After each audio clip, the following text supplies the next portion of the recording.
আসসালামু আলাইকুম। তো এখন দেখবো আমরা আর্টিকেল দেখবো একটা। এটা হচ্ছে আপনার আর্গোনমিক্স নিয়ে। এখানে দেখেন লেখা আছে যে হচ্ছে আর্গোনমিক্স। আর্গোনমিক্সটা কি? এটা হচ্ছে যে হিউম্যান যে আছে, হিউম্যানরা একটা সিস্টেমের সঙ্গে কীভাবে ইন্টারঅ্যাক্ট করে, তাদের এখানে পরিবেশটা কেমন এখানে। তো এটা বলছে it draws on psychology of engineering design organisation studies to enhance safety efficiency and well-being, ensure that tools, technologies and workplace align with human capabilities and limits। অর্থাৎ যে হিউম্যান ক্যাপাবিলিটি আছে এর সাথে যে আমরা পরিবেশে কাজ করছি, যে যন্ত্রাংশ নিয়ে কাজ করছি, এগুলো আমাদের সাথে অ্যালাইন হচ্ছে কিনা, বা এগুলোর সাথে আমরা খাপ খাওয়াতে পারছি কিনা, এগুলো আমাদের স্বাস্থ্যে কোনো প্রভাব ফেলছে কিনা, বা আমরা এটা কতটুকু ইউটিলাইজ করতে পারতেছি, এই সেগুলোই হচ্ছে আপনার আর্গোনমিক্সের কাজ।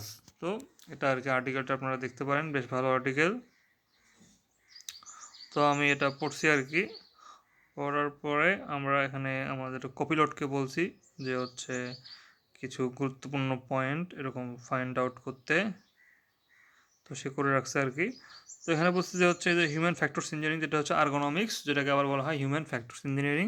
যেটা সবার আগে সংজ্ঞা দিচ্ছে, এটার প্রাসঙ্গিকতা কী আছে, যেমন দ্রুত শিল্পায়ন, নগর সম্প্রসারণ প্রযুক্তি, এগুলোর ক্ষেত্রে কাঠামোগত দুর্বলতা আছে আমাদের। তো এর ফলে আমাদের উৎপাদনশীলতা, তারপর নিরাপত্তা, টেকসই উন্নয়নে বড় প্রভাব পড়ছে।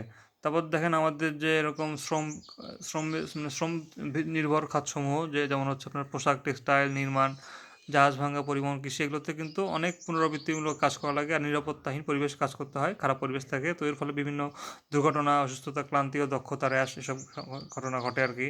তারপর গার্মেন্টস শিল্পে হচ্ছে অতিরিক্ত এরকম নারী কর্মী নির্ভর। তো সেখানে আর কি তাদের আলো বাতাসের জায়গা বা দাঁড়ানোর স্থান, মেশিনের উচ্চতা, অতিরিক্ত চাপজনিত শারীরিক মানসিক, এগুলো কিন্তু দেখা হয় না।